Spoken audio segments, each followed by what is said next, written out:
How real lovers remember him.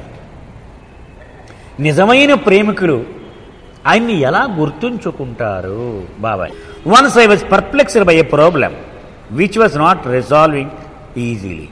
Rustam చెప్తున్నాడు, ఒకసారి ఒక సమస్య నన్ను సతమతం చేస్తోంది. అంత సులభంగా అది కొరుకుడు పడలేదు, పరిష్కారం అవ్వలేదు. I approached Eruch. ఇంకెవరు నాకు పెద్దన్న హిరిచ్. ఆయన దగ్గరికి చేరాను. Hoping that he would say something that would help me solve this problem which was of a personal nature. అది నా వ్యక్తిగతమైన సమస్య. అది అంటే అతను డిస్కస్ చేయ నాకు ఇష్టం లేదు. సో ఇరిచిని అడిగితే దాన్ని ఏదో చిట్కా చెప్తాడు, దాన్ని ఎలాగో పరిష్కారం చేస్తాడు అని అతని దరి చేరాను. When I finish narrating my problem to him and asked him for a solution. నేను నా ప్రాబ్లం అంతా చెప్పాను. బాబు దీనికి ఎలాగో పరిష్కారం చెప్పవయ్యా అని అడిగాను. He said to me. అప్పుడు నాతో ఇలా చెప్పాడు,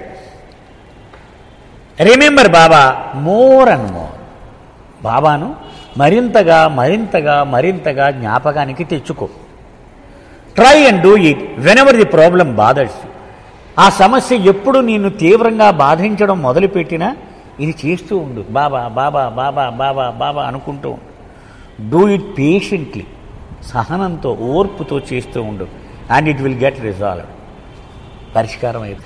thinking that Eruch was trying to avoid getting involved. I said to him, ఏదో దాటేస్తున్నాడు ఈయన.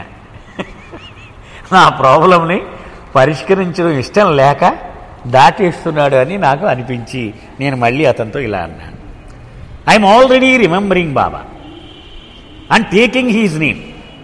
అంటే నేనేమి బాబాని స్మరించట్లేదు అనుకుంటున్నావా? చాలు చాలు, నేను ఎప్పుడు బాబా నామాన్ని స్మరిస్తూనే ఉన్నాను. And nothing is happening. ఏం ఉపయోగం లేదు. నువ్వు చెప్పినట్టు నా సమస్య ఏమీ పరిష్కారం కాలేదు. I will appreciate if you give me more specific directions regarding this particular situation, rather than say something ambiguous, remember Baba and the problem will resolve. నువ్వు ఖచ్చితంగా ఇగో ఇలా చెయ్యి, ఇలా ఇలా ఇలా ఇలా చెయ్యి అని చెప్తే నాకు అది అర్థమైంది. అంతేగాని జ్ఞాపకం తెచ్చుకో అదే పోద్ది ఇలాగ చెప్పొద్దు. నువ్వు ఖచ్చితంగా ఇదిగో పలానా చెయ్యి, నువ్వు అది తగ్గకపోతే నన్ను అడుగు. అలాగంటే నేను ఒప్పుకుంటాను. I'm already doing that. నేను చేస్తున్నాను కదా ఇప్పటికే, నువ్వు చెప్పిన అన్నీ చేస్తున్నాను, అదేం చెప్పకు నాకు అని అడిగాడు. Eruch said very softly to me. చాలా మృదువుగా మారిపోయాడు ఇరిచ్. మృదువుగా ఇలా చెప్పాడు, I have given you the correct solution to your problem. నీ సమస్యకు సరి అయినటువంటి పరిష్కారాన్నే నేను సూచించినది. But you don't want to follow it. కానీ నీవు దానిని అమలుపరచడానికి సిద్ధముగా లేవు. ఎంత స్పష్టంగా చెప్తున్నాడు. దానిని నీవు అమలుపరచడానికి సిద్ధముగా లేవు. I protested and said to him. వెంటనే నాలో నిరసన వచ్చింది. I'm already remembering him. చెప్తుంటే వినవేంటి నువ్వు? నేను జ్ఞాపకం తెచ్చుకుంటూనే ఉన్నానంటున్నావు కదా. ఇరిచ్ సెడ్ టు మీ. ఇరిచ్ ఇలా అన్నాడు, you are not remembering Baba.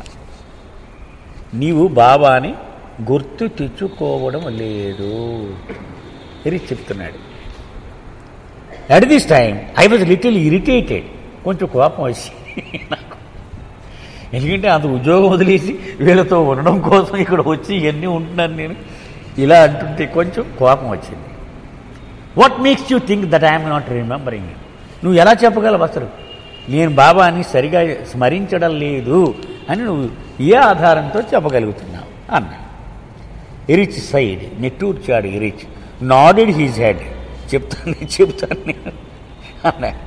And said very slowly, చాలా నెమ్మదిగా ఇలా చెప్పాడు, one who is remembering Baba does not asset in the manner that you did just now. ఎవడైతే బాబాని నిరంతరాయంగా నిజముగా స్మరిస్తూ ఉంటాడో నీలాగా కొండ బద్దలు కొట్టి నేను స్మరిస్తున్నాను బాబాని అని చెప్పాడు. He is always conscious of those moments during the day when he was unable to remembering. నిజంగా బాబాని జ్ఞాపకం ఉంచుకుందామని తాపత్రయపడేవాడు ఎప్పుడు ఏ క్షణాల్లో అయితే బాబాని మరిచిపోయాడో ఆ క్షణాలు తలుచుకొని ఏడుస్తూ ఉంటాడు. నిజంగా సదా జ్ఞాపకం పెట్టుకుందామని ప్రయత్నం చేసేవాడు ఎప్పుడు ఎన్ని క్షణాలు మరిచిపోయాను అవి లెక్క పెట్టుకొని వాటి గురించి వాడు ఆందోళన చెందుతూ ఉంటాడు. He makes a conscious effort to fill up even these moments with the believers remembering. ఏ క్షణాలైతే ఎంతసేపు అయితే అతన్ని మర్చిపోయాడో ఈ టైం కూడా నేను ఆయన స్మరణతో నింపేయాలి అని ఆతృతతో జీవితాన్ని గడుపుతూ ఉంటాడు. The more he does that the more he begins to feel that is not doing enough. వాడు ప్రయత్నం చేసి ఇంకా ఇంకా ఎక్కువ స్మరించే కొలది నా స్మరణ సరిపోలేదనే తపన వాడిని దహించేస్తూ ఉంటుంది. And when the feeling is constant then it can be said that such a one is remembering. నిరంతరము అలాంటి చింతతో వాడి జీవితము గనక నడుస్తూ ఉంటే వాడిని మనం చెప్పచ్చు వాడు భగవంతుడిని సదా స్మరిస్తూ ఉన్నాడు. When you remember him in this manner all your so called illusory problems will disappear. అలా కనుక ప్రతి క్షణము ఆయన స్మరణలో నీవు వెచ్చించినట్లయితే నీ సమస్యలకు నీ దరి చేరడానికి కూడా సమయము ఉండక అవి నిన్ను వేధించలేకుండా రాలిపోతాయి. Try to work towards that. So నేను ఇప్పుడు చెప్పానే ఆ స్థితిని సాధించడానికి నీ ప్రయత్నాన్ని ముమ్మరం చెయ్యి. It was a tall order for someone like me. అమ్మ బాబోయ్, నేనేదో పొద్దున్న 7 గంటలకో ప్రార్థన, సాయంత్రం 7 గంటలకో ప్రార్థన, ఇదేదో బాగుందనుకుంటున్నాను. ఇంత భయంకరమైన ఇది నాలాంటి వాడికి కష్టమే అని అనిపించింది. Now that Eruch explain the meaning of true remembrance I realized how petty my remembrance of Baba was. అడిలిపోయాను ఇప్పుడు. ఆ ఇరిచి చెప్పింది అంటే నా స్మరణ ఎంత చవకబారుదో ఆ క్షణంలో తేలిపోయింది. In fact I realised that I had not even begun to play the game of remembrance. అసలు బాబాని జ్ఞప్తిలో ఉంచుకోవడం అనే ఆటను ఇంకా మొదలు పెట్టలేదు నేను అని ఆ క్షణంలో నాకు జ్ఞానోదయం కలిగింది.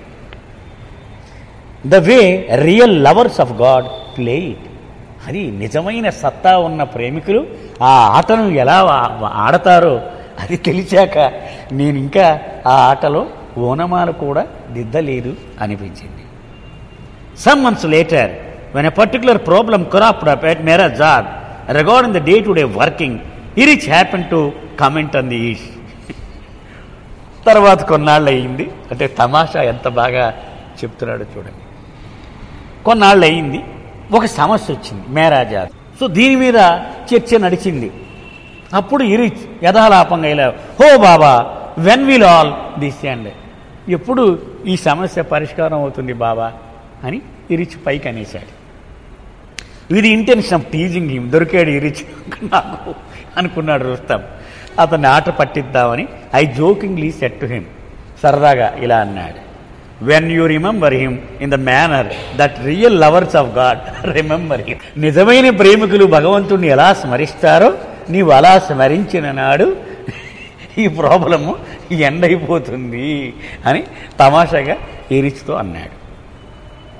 I was throwing Eruch words back at him. Eruch మాటల్ని మళ్ళీ అతని మీద ప్రయోగించాను. Waiting to see what he would say on the subject. ఏం చెప్తాడో చూద్దామని ఇలా అన్నాను. What did Eruch did was totally unexpected and surprised me no end. ఇరిచ్ ఏం చేశాడో మీకు తెలిస్తే నిర్ఘాంతపోయాను, ఆశ్చర్యపోయాను, నేను షాక్కి గురయ్యాను. He said, you are right, చాలా కరెక్ట్గా చెప్పావు నువ్వు. I'm not doing it enough through the day. చూసావా, నేను సరిగా బాబాని స్మరించడం లేదు. Then he folded his hands and bowed his head in all humility. చేతులు రెండు జోడించి తల శిరస్సు వంచి ప్రణామం చేశాడు. Thank you for reminding me. చాలా ధన్యవాదములు మిత్రమా, నేను చేస్తున్న తప్పుని నువ్వు జ్ఞాపకం చేసావు నాకు. I was becoming complacent. ఏం పర్వాలేదులే, నేను బాగానే చేస్తున్నాను అని ఒక రకంగా నేను దాన్ని ఏమంటామని, కాంప్లసెంట్ అంటే పెద్దగా పట్టించుకోకుండా ఉండడం అన్నమాట. ఏం పర్లేదులే, ఏమవుతుందిలే అని ఒక రకమైన ధీమా. He repeated it A second time. Thank you for remembering it. మళ్ళీ చెప్పాడు, నాకు జ్ఞాపకం చేసినందుకు నీకు రుణపడి ఉంటాను. Thank you Baba, thank you for sending Rustam ఎలా. బాబాకి థ్యాంక్స్ చెప్పుకున్నాడు. రుస్తం లాంటి వాడిని పంపించి నా తప్పుని నాకు తెలియపరిచినందుకు నీకు ధన్యవాదములు అన్నాడు. Seeing Eruch do this touch my heart and made me realise how great and spontaneous is remembrance of the lord was. అప్పుడు నా హృదయం చెలించిపోయింది. అంటే అతను ఎంత నిరంతరాయముగా బాబాని స్మరిస్తున్నాడు, దానికి ఎంత ప్రాముఖ్యతనిస్తున్నాడు అనేది నాకు ఆ క్షణం అర్థమైంది. How great was his humility. అతని నమ్రత, అణకువ ఎంత గొప్పది. For I myself would have taken offense if somebody would have suggested that I was not remembering బాబా. ఇప్పుడు ఇరిచి లాంటి వాడు నన్ను అన్నాడు, నువ్వు సరిగా జ్ఞాపకం తెచ్చుకోవట్లేదంటే కోపం వచ్చి తిరగబడ్డాను నేను. బట్ ఇరిచ్ థ్యాంక్డ్ మీ. కానీ అదే మాట నేను ఇరిచి చెబితే అతను నాకు థ్యాంక్స్ చెప్పాడు, కరెక్ట్ అని. To him it was his lord who reminded him. నేను ఇలా అనగానే ఇరిచి ఏం తీసుకున్నాడు, నా తండ్రి నాకు జ్ఞాపకం చేస్తున్నాడు అని తీసుకున్నాడు. It was his lord who sent me along. నన్ను ఆయన తండ్రి పంపించాడు అని అతనికి ధన్యవాదాలు చెప్పుకున్నాడు. Watching this that day I wondered if I would ever succeed in managing to remember Baba the way he did. అప్పుడు నాకు భయం వేసింది, నేను ఒకరోజైనా ఇలా చెయ్యగలుగుతానా అని అనిపించింది. And if I ever did I wondered how many lifetimes of effort I would have to put in to reach that goal. ఎన్ని జన్మల కృషి అవసరము అలాంటి స్థితిని పొందాలి అంటే అని ఆశ్చర్యపోయాను ఆ రోజు.